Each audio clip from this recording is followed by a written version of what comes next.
Salut à tous, on se retrouve aujourd'hui pour la septième vidéo du tournoi Siberian Cup. Donc les vidéos précédentes sont déjà sur YouTube, vous pouvez aller les regarder si vous en avez envie. Et ici, on va faire une petite analyse de la partie de Seven Wonders qui était la demi-finale de ce tournoi. Alors du coup, j'ai la chance de commencer, je prends la seule merveille pour rejouer. Ici, mon adversaire prend le muselet et la grande bibliothèque. Sachant qu'il y a le jeton théologie, la grande bibliothèque lui servira sûrement pour aller chercher le jeton loi, qui ramène un symbole scientifique, ou potentiellement 6 d'or et 4 points de victoire. Mais voilà, ici il prend le temple d'Artémis, moi je vais prendre les jardins suspendus, et je vais prendre euh, les deux boucliers plutôt que le bouclier et la ressource, mais ça, ce choix, les deux peuvent s'entendre. Ici, potentiellement, trois choix possibles le bassin argileux, la presse ou le bâtiment scientifique. Je démarre par le bassin argileux, j'ai deux merveilles qui me demandent de l'argile, voilà. Mais clairement, la presse était prenable aussi et la carte scientifique était prenable. Ici, je pense que je vais même partir sur la mine. L'idée, c'est que s'il prend une carte scientifique, je pourrais prendre celle qui est de l'autre côté. Donc je me dis que c'est pas trop grave de lui laisser une carte scientifique au début de partie. Mon adversaire prend une carte scientifique, du coup, je réponds par l'autre. Même s'il a dévoilé une ressource, je préfère tout de suite contrebalancer pour pas qu'il y ait un trop gros écart en termes de scientifique. Ici, je suis surpris, je pensais qu'il prendrait la carte scientifique, surtout qu'avec la presse, elle lui valait zéro. Il préfère prendre le bassin argileux. Ok, du coup, bah, moi je fais le deuxième symbole scientifique en me disant, on ne sait jamais, j'ai une merveille de plus pour rejouer, potentiellement je peux partir sur une victoire scientifique. N'ayant pas 3 d'or, je défausse le bassin argileux. Et là, je mets mon adversaire dans l'obligation de jouer une de ces deux cartes. Du coup, il me dévoile cette carte qui me permet de prendre le dépôt de pierre. Et là, tout de suite, il utilise sa merveille pour rejouer. Je suis assez surpris. Je trouve ça très prématuré. Après, quand on fait les comptes, ça lui permet d'avoir ce bois. Ça va lui permettre d'avoir cette pierre. Ça va potentiellement lui permettre d'avoir ce jeton scientifique. Donc dans l'idée, ça peut se comprendre. Maintenant, moi, je vais défausser ça. Et s'il prend la. Et donc, c'est là où était sa problématique. S'il prenait la pierre, ça laissait le jeton militaire ici. Du coup, moi, j'aurais pu prendre cette carte. Et même s'il défaussait ensuite ce militaire, j'aurais fait en sorte que cette carte reste là en défaussant celle-là. Et donc, dans tous les cas, c'était moi qui allais avoir le jeton, la carte scientifique. Donc là, une petite erreur à mon avis de sa part d'avoir joué le temple d'Artémis parce que du coup, il se retrouve obligé de défausser ce militaire pour être sûr de pouvoir avoir ce choix du scientifique sur la fin de l'âge.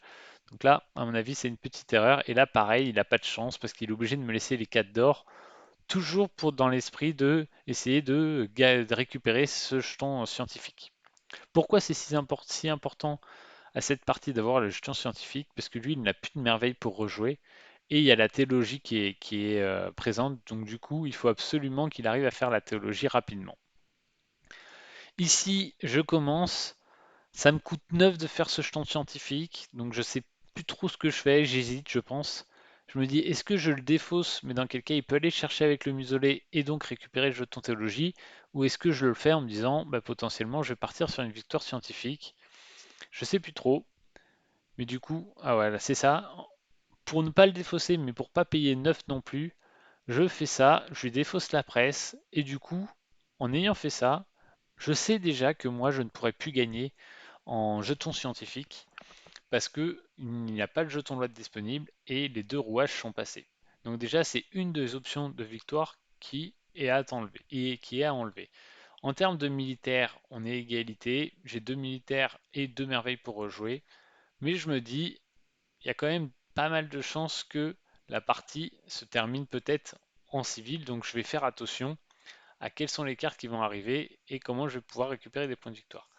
Ici, il fait du coup sa merveille qui lui permet d'aller chercher un jeton progrès. Il obtient l'architecture qui lui permet de faire ses merveilles pour 2 de moins. C'est clairement pas celle qui m'inquiète le plus.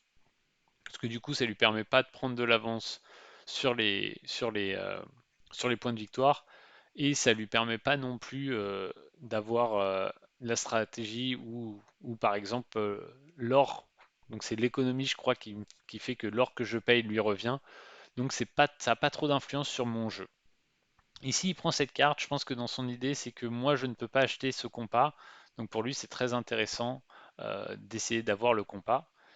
Mais du coup, je lui laisse. Ça m'inquiète pas trop parce que du coup, la théologie est présente, mais il n'a pas déjà le premier compas, donc c'est pas trop problématique. Ici, je prends le forum toujours dans cet esprit. Je me dis, s'il veut prendre son compas, il peut. De toute façon, il aura du mal à faire une victoire militaire maintenant, une victoire scientifique, et il commence à me contrer en militaire. Donc là, l'idée, c'est, je vais prendre ça, mais je pense que je vais prendre les 7 points de victoire parce que je vais m'orienter sur une victoire civile. Malheureusement, en faisant ça, je lui dévoile le dispensaire et du coup, il va pouvoir faire le dispensaire et lui aussi récupérer un jeton progrès. Et là, je suis très très surpris par ce qu'il me fait. Il prend la stratégie alors que j'aurais pensé qu'il prendrait la théologie. Donc je me dis, bon, ben, il vise une victoire militaire. Maintenant, j'ai deux merveilles pour rejouer quand il n'en a pas, plus une merveille qui me fait deux militaires. Donc je vois mal comment il va me battre en militaire. Surtout que je vais pouvoir avoir la grande muraille vu que les deux cartes qui sont ici, on va chacun les prendre une et une. Ah non, c'est moi qui viens de prendre celle-ci. Ok, ben, excusez-moi. Mais du coup, il prend les 5. Ah non, je prends les 5 points de victoire. Bah c'est ça. Oui, oui, parce que lui, il avait défaussé. J'ai cru qu'en fait la plume venait chez moi, mais non, c'est il l'a défaussé.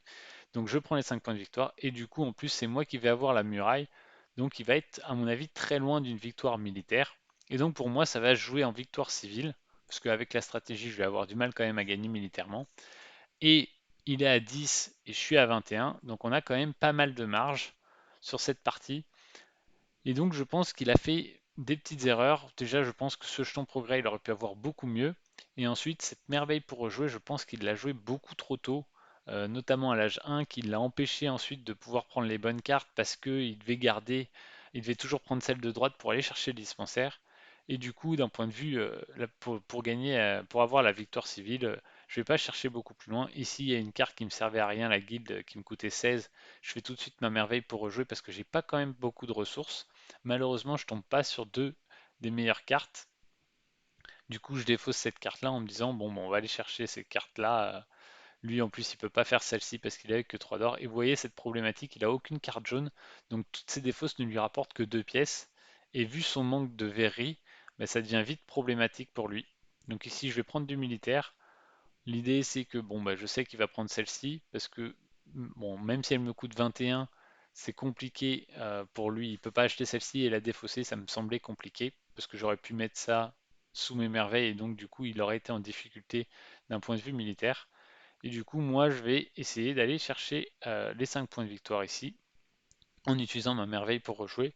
Et donc, malgré le fait que j'ai pas de ressources, mais j'ai tellement d'avance sur mes points de victoire qu'au final, il va jamais pouvoir revenir, même en ayant les guides qui conviennent bien. Je vais faire que défausser. Mine de rien, ça me rapporte 6 d'or, donc ça me rapporte 2 points de victoire. Ici, ça va encore me rapporter pas mal de points de victoire avec les pyramides. C'est la reine, excusez-moi.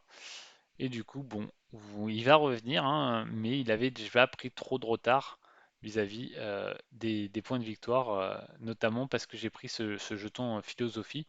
Donc là, voilà, deux aspects où, à mon avis, il perd la partie. Cette utilisation du jeu de la merveille à le temple d'Artémis un peu trop anticipé, surtout que ça n'allait pas du tout avec la suite de l'âge.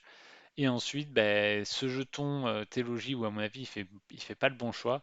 Et après, ben, j'ai pas vu ce qu'il était allé récupérer avec le temple d'Artémis, le muselé. Je pense qu'il allait récupérer l'hôtel de ville que j'avais défaussé pour essayer de revenir.